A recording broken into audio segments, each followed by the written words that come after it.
that's why, like, I have a younger sister, right? She's 8. And I've already started on her. Like, I'm like, Zoe, like, you're beautiful. Zoe, like, look at your face. You're so pretty. Because I want her to understand it now before she gets older and has to go through what I went through. Because the damage from middle school was so, like, it was so, like, instilled that I didn't really get out of the mentality until I was, like, 16, 17.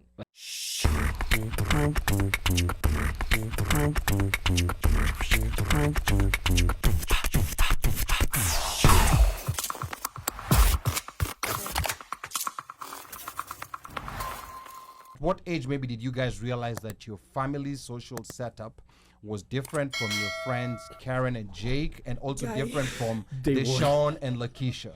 Rehema, let's start with you. Whoa, okay. Yeah. Okay. So I grew up in a very, like, diverse neighborhood with a lot of different kinds of people, and at first, like, I didn't really understand, like, you know, I'm different than other people because there's a bit of a okay. Echo. Yeah, echo. Okay. I didn't really understand I was different because, like, my neighborhood was very diverse. So I didn't really think about it that much. But I think when I started to observe it was definitely middle school. Going to middle school in the U.S.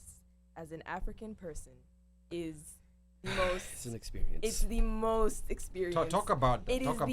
It is actually the most character developing, traumatic, and insane That's where the experience bullying possible. starts. Hold on. She said something that's very important. Character Character development. Yeah. No. Character development. Of course. That's yes. Kenyanese English. That's Kenyanese English. Yeah. For character development. Yeah. For other things. It has another special. It has another meaning. connotation. But talk to us. I Don't don't- worry okay, about that. okay. Yeah. Okay. I don't know what that means, but Yeah. okay. But I'll yeah. tell you off air. Yeah. Okay, cool. But don't tell your mother Okay. or your father. Yeah. Okay, but yeah, like, literally, you can ask any first-gen African. Like, me and Jide immediately are like, middle school? Don't want to talk about it. Don't want to talk about it. Why? What was the issue in middle school? Okay, so for context, right, we're 19, right? So we went to middle school in like the mid 2010s, so like 2015 to 2018, right? And this was a huge resurge of social media at this time, right?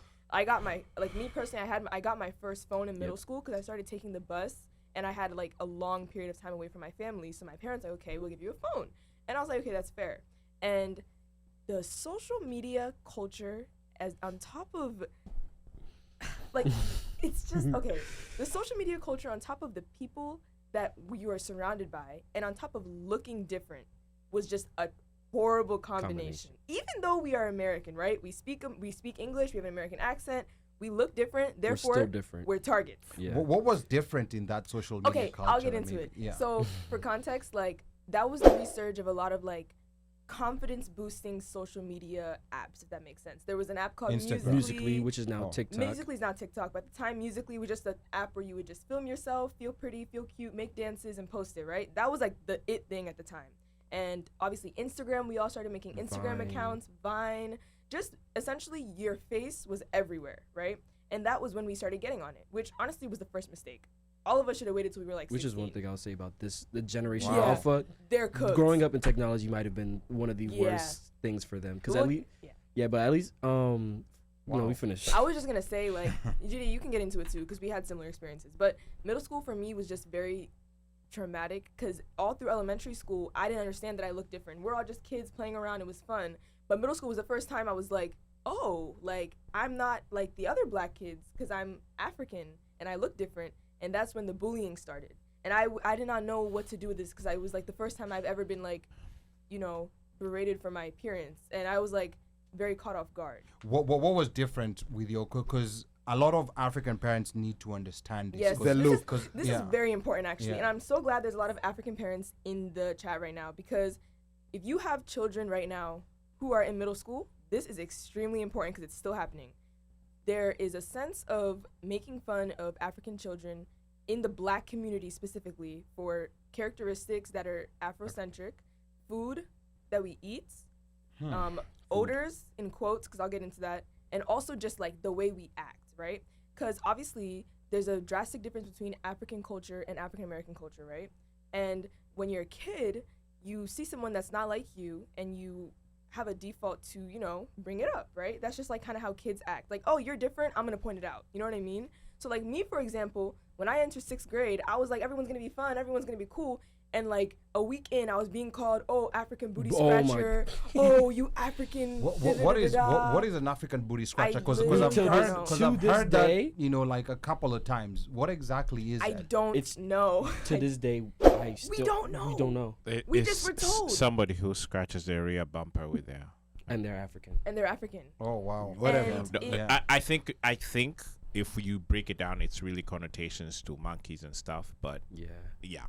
But was this? But again, you know, these are things that the kids pick up from adults and come back with. I would say that a lot of children, the racism starts with who they're around. For sure. Because that's when you started to notice that. Because for me, I grew up in Anne Arundel County, which is diverse enough where I lived, but still predominantly white. And that's when you started to notice a lot of the white children to start acting up a little bit and being a little more racist and starting to target black people more. Kids. Yeah. Wow. And then that's when you started to notice what I would call like the diaspora wars start, like the black people starting to separate who's black or African American and who's African, and then target the Africans.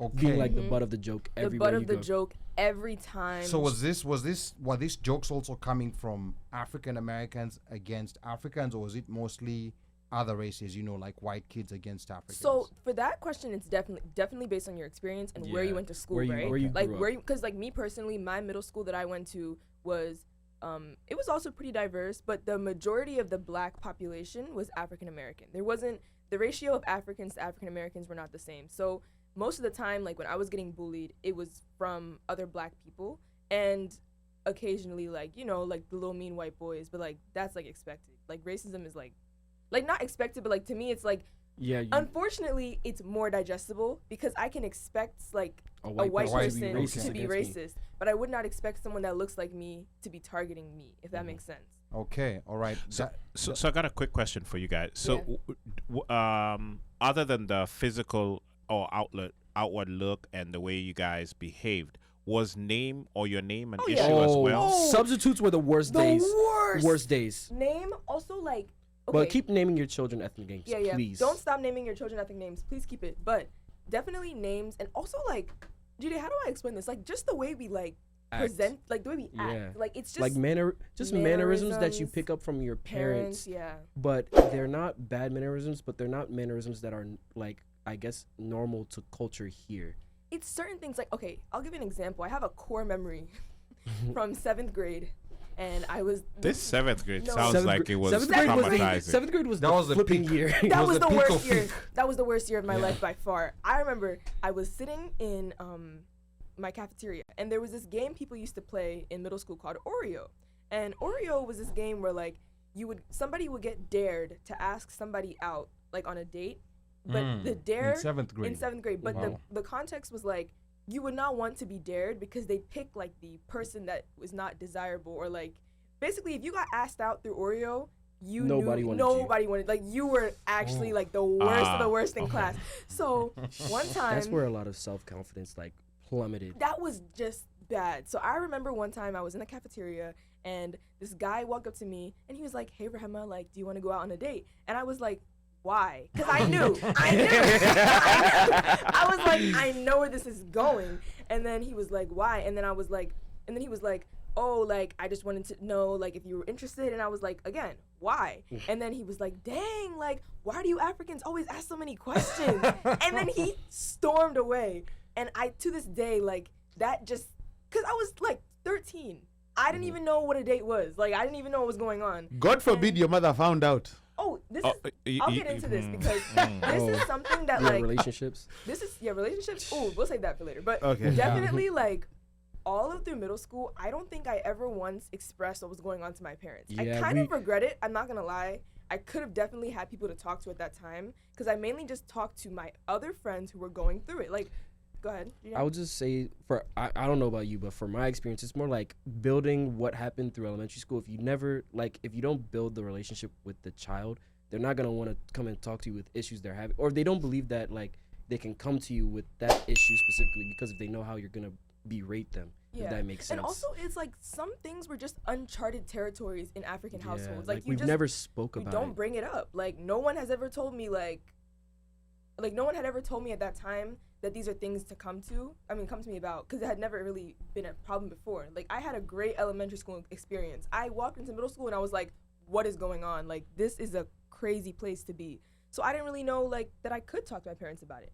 Not to say like they weren't like welcoming, but it was just not something that I ever spoke to about. Didn't know what was safe. So I wasn't comfortable to bring it up. So what is it that you think that maybe parents who are listening here, who maybe have a child who's in elementary school, heading to middle school, what is it that they need to do for these kids to be able to be comfortable to approach them when they have situations like the one that you experienced? And in addition to that, I think also there's an element of instilling in our kids a sense of confidence, a sense of being proud of whether you're African or whether you're Nigerian.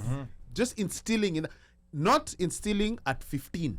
Yeah. You're talking about at 5. Yeah. Please. 6. Instilling you're proud, you're beautiful, you're amazing, you're intelligent. Those are things that are important for our kids, such that by the time they are getting Oreoed, they have a way. That's so traumatic, uncle. Like, oh my God. By the time that it's getting to that, they'll be like, oh, I mean, what's up? They can, they also have a fighting chance. They can banter back. They can, you give it. They're confident in their own skin, they can dish it out. Absolutely. Sometimes 2 times. Absolutely, because it's like that important. It's so important to start early. So important, because okay, for me, like growing up, like of course, your socials, oh, I'm a pretty girl, like okay, like my parents would tell me all the time, and I would, that's expected. That's your family. You know what I mean? Like middle school was the first time where I was intaking other people's opinions about myself, and it was like very harrowing to experience. That's why like I have a younger sister, right? She's 8,